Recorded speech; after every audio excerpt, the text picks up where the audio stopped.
Bonsoir madame. Bonsoir. Il y a plusieurs définitions de la corruption, alors quelle est la vôtre? Transparency International définit la corruption comme l'abus d'un pouvoir qui vous est confié pour des intérêts privés. Donc ça, c'est une définition assez large qui inclut le pouvoir qu'on acquiert à travers les élections, qu'on acquiert à travers dans le monde des affaires, dans le monde administratif. Donc tout ce qu'on fait à un niveau où on a un pouvoir, on peut l'utiliser pour le bien commun comme on peut l'utiliser pour l'intérêt privé. Et donc pour nous, c'est au moment qu'on utilise son pouvoir pour l'intérêt privé qu'on bascule dans la corruption. Un exemple? Un exemple, ça peut être un exemple très simple, un professeur, un enseignant à l'école primaire qui, au moment de passer des examens, demande à une jeune fille de coucher avec lui. C'est une corruption. Un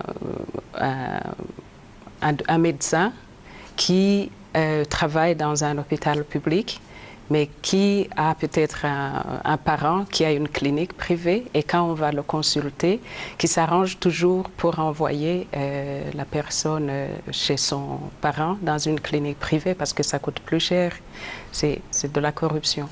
Mais dans les processus de passation des marchés, et quand on s'arrange pour que la personne, son parent, à qui on veut donner ou bien son allié politique, à qui on veut donner un marché, et qu'on lui communique les spécifications du marché à l'avance, c'est la corruption. Ça prend plusieurs formes. Notre pays, la Côte d'Ivoire, est classé à la 130e position. Quel commentaire faites-vous sur cette situation en Côte d'Ivoire? Avec les Ivoiriens qui sont contents de voir qu'il y a une amélioration par rapport à la perception que se font ceux qui font qui s'intéressent à la Côte d'Ivoire, qui investissent en Côte d'Ivoire et les analystes politiques de la Côte d'Ivoire. Je me réjouis de voir qu'il y a une amélioration, mais en même temps, vous conviendrez avec moi qu'on est encore loin d'une réjouissance totale par rapport à la situation, parce que la note qu'a la Côte d'Ivoire est de 29%. Donc, pour nous, dans tous les pays qui ont une note inférieure à 50, ça traduit une situation de corruption endémique qui est à tous les niveaux de la société. Et malheureusement, la Côte d'Ivoire n'est pas la seule. En Afrique, 90% des pays qui sont classés ont une note inférieure à 50. Donc, comme continent, je crois que ça devrait nous interpeller. Alors, vous avez échangé avec M. Meïté Sindou, certainement sur la lutte contre ce fléau. Alors, qu'est-ce qui se dégage au niveau des autorités ivoiriennes? Qu'est-ce qui est prévu dans la lutte contre ce fléau? Et peut-on lutter de façon efficace? On doit pouvoir lutter de façon très efficace. Et c'est pour cela qu'à l'occasion de cette journée mondiale, ce sont les jeunes qui sont invités à contribuer à la lutte contre cette corruption. Est-ce que vous pensez que les jeunes ont les armes, ont les moyens nécessaires pour apporter leur contribution? Et de quels jeunes s'agit-il? Les jeunes l'Afrique, selon la définition de l'Union africaine, on est jeune jusqu'à 34 ans. Et donc, on veut interpeller tous les jeunes et on sait que le plus souvent, à partir entre 25 et 34 ans, on a déjà des fois un poste de responsabilité. Donc, on veut les interpeller ensemble. C'est le camp qu'on organise la semaine prochaine à Yamoussoukro, en fait à partir de demain.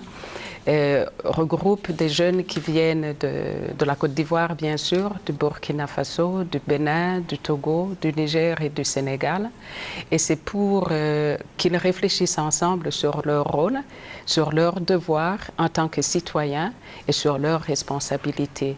Et On parlait tout à l'heure de est-ce que les jeunes peuvent faire quelque chose. Nous pensons que chaque citoyen a un rôle à jouer dans la lutte contre la corruption. Comme je vous disais, on est tous victimes, mais on peut aussi être acteur de la corruption. Et on veut éviter les deux, parce que c'est de ça qu'il s'agit. On veut dire aux jeunes, ne restez pas victimes de la corruption. Levez-vous et dites non à la corruption, et dénoncez la corruption, et comportez-vous de façon intègre. Vous avez de l'espoir, hein? Oui, il faut avoir de l'espoir. On voit qu'il y a des pays qui n'ont pas une situation de corruption endémique. Et c'est tous les citoyens ensemble, ce n'est pas seulement les gouvernants, parce que dans la plupart des pays, surtout en Afrique, quand on parle de la lutte contre la corruption, on pense que c'est une responsabilité des gouvernants seulement. Mais c'est la responsabilité commune. C'est tous les citoyens qui doivent se lever. D'abord, les citoyens pour demander des comptes. Donc, il faut un contrôle citoyen assez étoffé.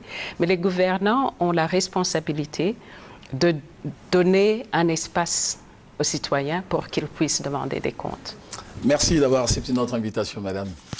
Je vous remercie pour l'invitation.